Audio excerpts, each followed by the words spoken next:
నమస్తే.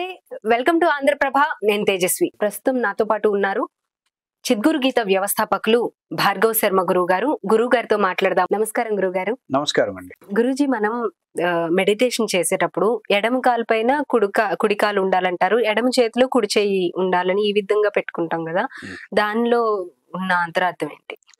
Law of attraction కాకుండా ధ్యానం అనమాట. మనకి 5 రకాల భంగిమలని కలిపి ధ్యాన స్థితిని చెప్తాం. మొట్టమొదటిది ఏంటంటే కుర్చీలో కూర్చుంటున్నప్పుడు అట్లా ఎడంకాల మీద కుడికాలు పెట్టడం, లేదు పీఠం వేసుకుని కూర్చునేటప్పుడు ఎడంకాల మీద కుడికాలు ఇలా బాసిపెట్టలు వేసినప్పుడు కూర్చోవడం.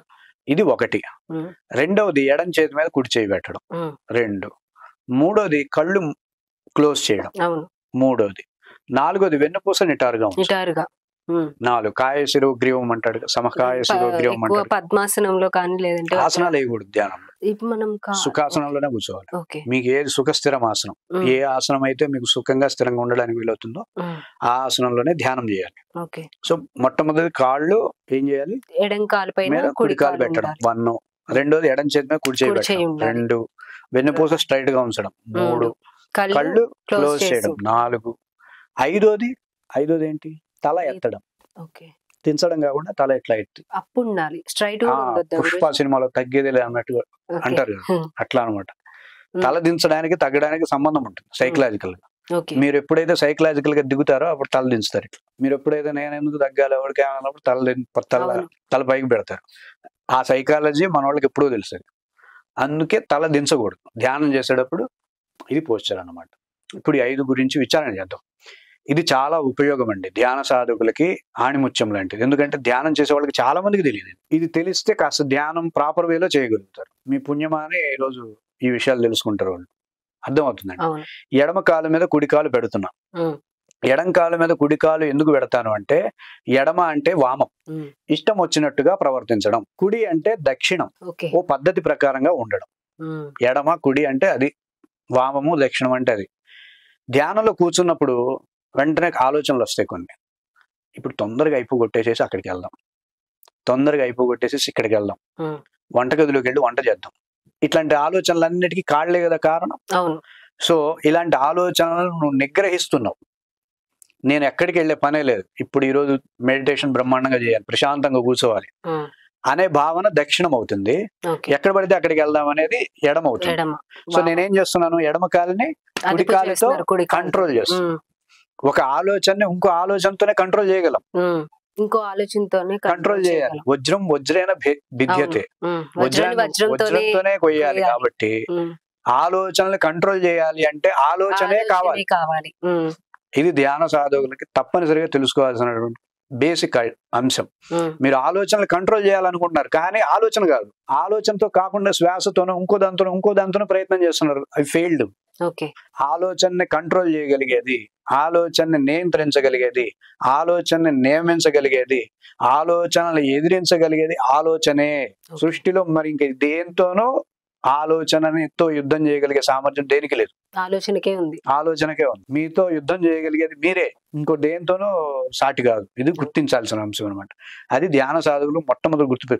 ఆలోచనలతో యుద్ధం చేయాలని వేరే అస్త్రాలను ప్రయోగిస్తే ఏ అస్త్రం పనిచేయద్దు దాని ముందు. మ్యూజిక్ పెట్టుకోవడం, పాటలు పాడడం, ఫ్లూట్ వాయించడం, లేదా శ్వాస మీద ధ్యాస అని చెప్పి అనుకుని నిద్రపోవడం, ఏం చేసినా సరే అది గెలుస్తుంది, మనం ఓడిపోతాం. అర్థమవుతుందండి. చింతాయం అన్నారు. అందుకే ధ్యానం అంటే ఏంటి? ఆలోచించడమే. అర్థమవుతుందండి. ధ్యానం అంటే ఏంటి? ఆలోచించడమే. ఏం ఆలోచించాలి? ఆలోచన నిగ్రహించే ఆలోచన, ఆలోచనని అదుపు చేసే ఆలోచన, ఆలోచనలను నియమించే ఆలోచనని ఆలోచించడమే ధ్యానం అంటే. చెప్పండి. ఆలోచనలని నియంత్రించడమే ఆలోచనలు నియంత్రించే ఆలోచనని చేయడమే ధ్యానం అంటే. అర్థమవుతుంది. ఇప్పుడు నేనేం చేశాను, టంగ్ ట్విస్టర్ లాగా ఉంది గురించి. ఇప్పుడు ఆలోచనలు 100 వస్తాయి అనుకోండి, 100 ఆలోచనలు అనుకోండి, లేదా 1000 ఆలోచనలు అనుకోండి. ఈ కాళ్ళ కాన్సెప్ట్ ద్వారా మనం ఒక 25% ఆలోచనలు ఆపేయగలిగాం కదా, కంట్రోల్ చేయగలం కదా ఈజీగా. ఇప్పుడు రెండోది ఎడం చేతి మీద కుడి చేయి చెయ్యడం, ఇష్టం వచ్చినట్టుగా చేయడం, అది చేయడమో లేకపోతే ఇది చేయడమో అనుకుంటూ ఇట్లా అనుకోవడం, కదలడం, ఇవన్నీ చేస్తుంటారు ధ్యానంలో. అది వామం. చిత్తశుద్ధితో కదలకుండా కూర్చొని నిగ్రహంగా ఎక్కడ ఏమీ చేయడం అనేది లేకుండా ఉండగలగడం దక్షిణం. సో చేయడం అనేసరికి ఏది చేయాలన్నా సరే దేహం కదలాలి కదా. సో అవేమి చేయాల్సిన అవసరం లేదు. నేను కంట్రోల్డ్, నాకు ఇప్పుడు ఏం చేయక్కర్లేదు, నేను ధ్యానంలో ఉండాలి, ప్రశాంతంగా ఉండాలి అనే ఆలోచన దక్షిణం అవుతుంది. ఈ దక్షిణంతో వామాన్ని కంట్రోల్ చేస్తాం. ఇప్పుడు ఇంకొక 25% ఆలోచనలు కంట్రోల్ అయిపోతాయి కదా ఈజీగా. అయిపోయినాయా? అయిపోయినాయి. ఇప్పుడు వెన్నుపూస నిటారుగా పెట్టడం కాన్సెప్ట్. మీరు గమనిస్తే వెన్నుపూస ముందుకు వచ్చింది అనుకోండి, మనం నెక్స్ట్ చేయాల్సిన పనుల గురించి ఆలోచనలు వస్తాయి. దీని తర్వాత ఒక ఇంపార్టెంట్ పని ఉంది అనుకోండి, మీరు ఇట్లా కూర్చుంటారు. అవునా కదా? మీరు కూర్చుని నేను చెప్పేది శ్రద్ధతో కాదు, ఇప్పుడు నెక్స్ట్ ఏదో వర్క్ ఉందని, ఏంటి హడావిడ అర్జెంటా అని అంటానంటే ఆటోమేటిక్. అవునా కదా? అంటే ఏంటి, మీరు ముందుకు వచ్చారు, వెన్నుపూస ముందుకు వచ్చింది అంటే మీ ఆలోచనలన్నీ తర్వాత జరిగే అంశాల మీద ఉంటుంది తప్ప ఇప్పుడు జరిగే అంశం మీద ఉండదు. ఇట్లా వెనక్కి కూర్చున్నాం అనుకోండి, దాని అర్థం ఏంటి, వెనక గురించి ఆలోచిస్తాం. ఇందాక బయటికి వెళ్ళినప్పుడు ఆ వ్యక్తి ఎందుకు అలా చూశాడు, ఇయే వస్తాయి. పొద్దున సంగతి, నిన్నటి సంగతి, చిన్నప్పుడు సంగతి, చదువుకు ఈ ఆలోచనలు వస్తాయి గతానికి సంబంధించి. ఇలా ధ్యానంలో ఉంటున్నప్పుడు పాస్ట్ గురించి గానీ ఫ్యూచర్ గురించి గానీ ఆలోచించు. సదా వర్తమానం భవ, వర్తమానంలో ఉండాలి. కాబట్టి ఇలా వెన్నుపూస నిటారుగా ఉంచుకోవాలి అనేది రూల్ పెట్టారు. సో వర్తమానంలో ఉండాలి అనగానే మీకు ఇంకో 50% థాట్స్ పోయినాయి, భవిష్యత్తు గురించి గతం గురించి థాట్స్ పోయినాయి కదా. సో దాదాపుగా ఒక 80% థాట్స్ మీరు కంట్రోల్ చేయగలిగారు. ఇంకా ఆలోచనలు దేని మీద వస్తాయంటే బాహ్యమైనటువంటి అంశాల నుండి వస్తాయి. ఇక్కడ ఏం జరుగుతుంది, కళ్ళు మూసేస్తే కళ్ళు ఎందుకు మూసేస్తున్నాను, నేను బాహ్యమైన నాకు వద్దు, చూడను, నాకు చూడాల్సిన అవసరమే లేదు అనేటటువంటి ఒక ఆలోచన, అది దక్షిణం. ఈ కళ్ళు మూయడం అనేది వామం. అంటే ఏంటి, యాక్షన్ అనేది వామం అవుతుంది, ప్రేరణ అనేది ఆలోచన. ఈ ఆలోచనతో కళ్ళు మూసుకొని ఉంటా. మీకు అలాంటి బాహ్యమైన చూడాలని ఆలోచిస్తే కళ్ళ దగ్గర పెట్టేసేయాలి ధ్యాస. అర్థం, ఇది యుద్ధం. అర్థం అవుతుందండి. దీంతో దాదాపుగా ఒక 100% ఆలోచనల్ని ఆపేశారు. ఇప్పుడు నేను ఎలా ఉండాలి, ఉద్ధరేద ఆత్మన ఆత్మానం, తల ఎత్తుకొని ఉండాలి, తల ఎత్తి ఉండాలి, ఎనర్జీస్ హై రేంజ్ లో పెట్టుకొని ఉండాలి. ఇది దాని ఉద్దేశం, ఇది అనమాట. ఇలా వీటన్నిటిని ప్రేరణగా చేసుకొని పసిపిల్లలున్నా, స్టూడెంట్స్ ఉన్నా, చదువుకునే విద్యార్థులున్నా చక్కగా ఇవి గుర్తు పెట్టుకొని మీరు ధ్యానంలోకి వెళ్తే ధ్యానం వల్ల లాభాలు వస్తాయి. లాభాలు రాకపోయినా ఇబ్బందులు పడం. ఎందుకంటే మన సెంటర్ కి చాలా మంది చదువుకునే పిల్లలు వస్తున్నారు. ధ్యానం రాంగ్ ప్రాక్టీసులు చేసి డిప్రెషన్లకు వెళ్ళి స్ట్రెస్లకు గురయ్యి తెలియదు, ధ్యానంలో ఏదన్నా జరిగితే వాళ్ళకి చెప్పుకోవడం కూడా రాదు. అర్థమవుతుందండి. ఏమని చెప్తారు, ఇట్లా లో కాన్ఫిడెన్స్, లో ఫియర్ వస్తుంది, అది ఇంట్లో వాళ్ళకి కూడా చెప్పుకోలేరు. సో ఇట్లాంటి ప్రయోగాలు జరుగుతున్నాయి స్కూల్లో. ధ్యానం అంటే ఒక విషయం చెప్పమంటారా, ఒక చెడ్డ పని ఎలా అయినా చేయొచ్చు, కానీ మంచి పని అనేది జాగ్రత్తగా చేయాలి. మంచి ఏదైనా సరే ఒళ్ళు దగ్గర పెట్టుకొని చాలా జాగ్రత్తగా చేయాలి, అది మంచి పని. కాబట్టి ధ్యానం అనే దాన్నే అష్టాంగ యోగంలో 7వ సోపానంగా చెప్పారు. యమ, నియమ, ఆసన, ప్రాణాయామ, ప్రత్యాహార, ధారణ, తర్వాత ధ్యానం. సో అది అత్యున్నతమైనటువంటి స్థాయి. కాబట్టి నేను అనేది ఏంటంటే, నేను చెప్పదలుచుకున్న విషయం ఏంటంటే, ఎవరైతే ధ్యానాన్ని నేర్పించేటటువంటి గురువులు ఉన్నారో, ధ్యానాన్ని అందించే సాధకులు ఎవరైతే ప్రధానంగా ఉన్నారో, వాళ్ళు ధ్యానంలోకి వెళ్లే ముందే ధ్యాన సాధకులకు హెచ్చరిక చేయాలి. ధ్యానం ఇలా చేయాలి, ఇలా చేస్తే మీరు ఆలోచనలు నియంత్రించగలుగుతారు, ఇంపాక్ట్ అవ్వరు. ధ్యానాన్ని గంటలు చేసేది కాదు, ధ్యానం అనేది ఒక 5 నిమిషాలు 10 నిమిషాలు చేయాలి అంతే.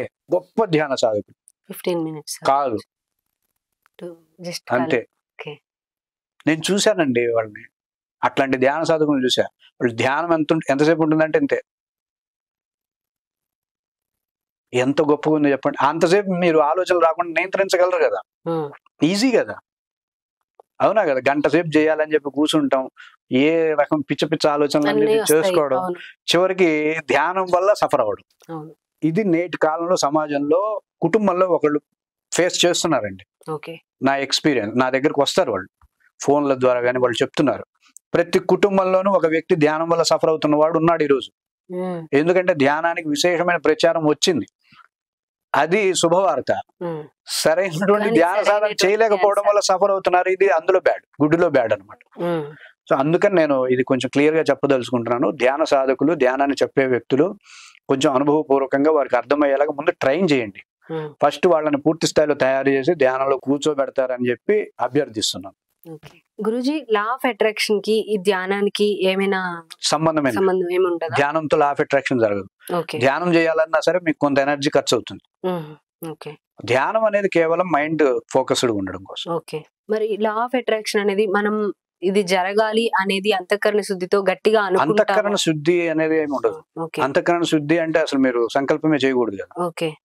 అంతఃకరణ శుద్ధి అంటే ఏమీ లేకుండా ఉండడం, అంతే కదా. అంతఃకరణాలంటే బుద్ధి, మనసు, ఇంద్రియాలు శుద్ధి చేస్తే ఇంకేం లా ఆఫ్ అట్రాక్షన్ చేస్తారు. మీకు ఆ స్థాయిలో థాట్ ని జనరేట్ చేయగలిగే ఎనర్జీకి సాధన చేస్తాం.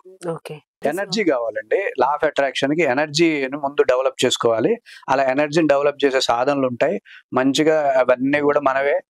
మన ఋషులు మన కోసం ఇచ్చిన ఆస్తి అది. మా ఆస్తి మాకు వద్దు అంటే వేరే వాళ్ళు తీసుకుంటారు. వేరే దేశం వాళ్ళు ఆల్రెడీ క్రియాయోగం చేస్తూ బ్రహ్మాండంగా అది మాదే అని చెప్పుకునేటట్టుగా పుస్తకాలు రాసుకుంటున్నారు. వాళ్ళ ఈ రోజైనా కళ్ళు తెరిస్తే క్రియాయోగాన్ని కూడా యోగా మనదే, క్రియాయోగం కూడా మనదే అని గట్టిగా చెప్పగలుగుతాం ప్రపంచానికి. Okay Guruji, thank you so much Guruji. Law of attraction గురించి ఇంట్రడక్షన్ అయితే చాలా చక్కగా వివరించారు. నెక్స్ట్ వీడియోస్ లో నుండి అసలు ఇది ఏంటి అనేది డెప్త్ గా డిస్కస్ చేద్దాం Guruji. Thank you so much. ధన్యవాదాలు. ఇది ఇవాల్టి కార్యక్రమం. లా ఆఫ్ అట్రాక్షన్ గురించి అసలు అది ఏ విధంగా చేయాలి, ఏ విధంగా చేయకూడదు అనేది ముందు రాబోయే వీడియోస్ లో తెలుసుకుందాము. అంతవరకు చూస్తూనే ఉండండి ఆంధ్రప్రభ.